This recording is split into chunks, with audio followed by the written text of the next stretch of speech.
The Attorney General in Virginia has launched an investigation into the schools that delayed students' merit award recognition.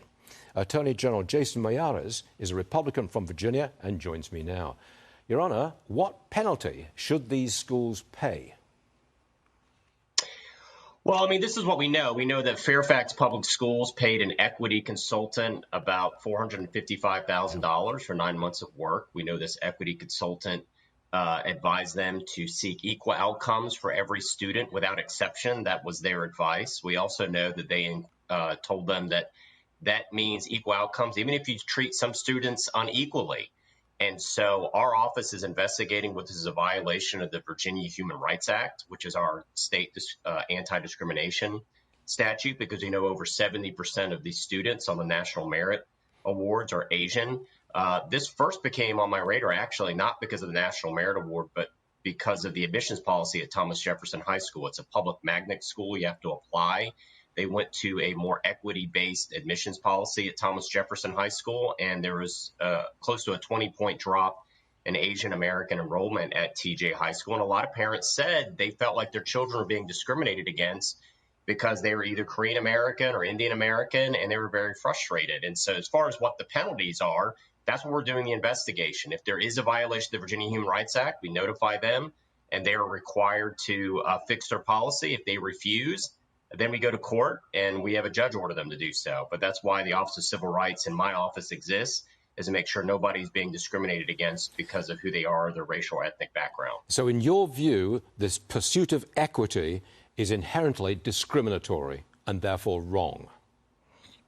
Well, listen, I have said that equity without excellence is emptiness. And if by equity you mean the equal outcomes for every student without exceptions, as their equity consultant advises, if that means that you're then going to have to downplay or diminish rewards for Asian American students, then yes, it's discriminatory. And I've heard some kind of commentators on the left say, well, this national merit recognition isn't that big of a deal. These students already had good grades.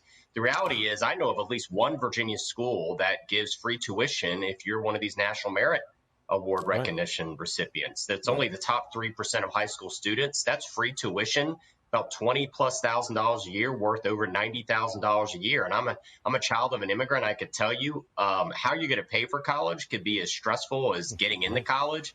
The idea that a student that had worked so hard that had access to possible free tuition had it denied them just because of an equity policy, that's outrageous. It's grossly unfair, and that's why we're conducting our investigation.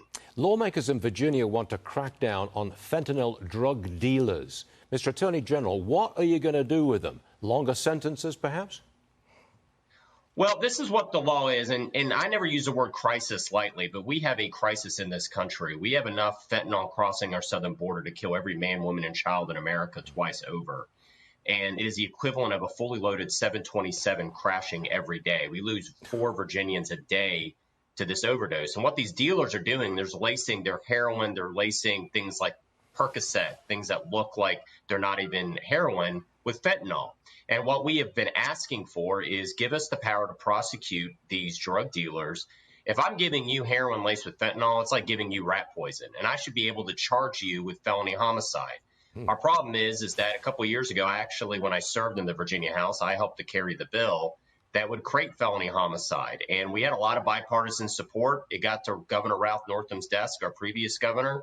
He vetoed it in the name of, quote, equity. And this Governor Youngkin, has pledged, if you get it to my desk, I will sign it. And right now, it's still alive in the House. Our state Senate just voted it down in committee, almost on a party line vote. It's tragic because if you look, over a dozen Democrats that previously voted for this bill voted against it. That should show you how much they have moved away from a pro-law enforcement mindset. They're voting against it when the problem is that much worse. Please, and we want to give Attorney law General, enforcement the tools to go after the dealers. Unfortunately, I'm right out of time, but please come back soon and tell us the progress with this fentanyl idea. We'd love to hear. Mr. Attorney, thank you, sir. Appreciate it.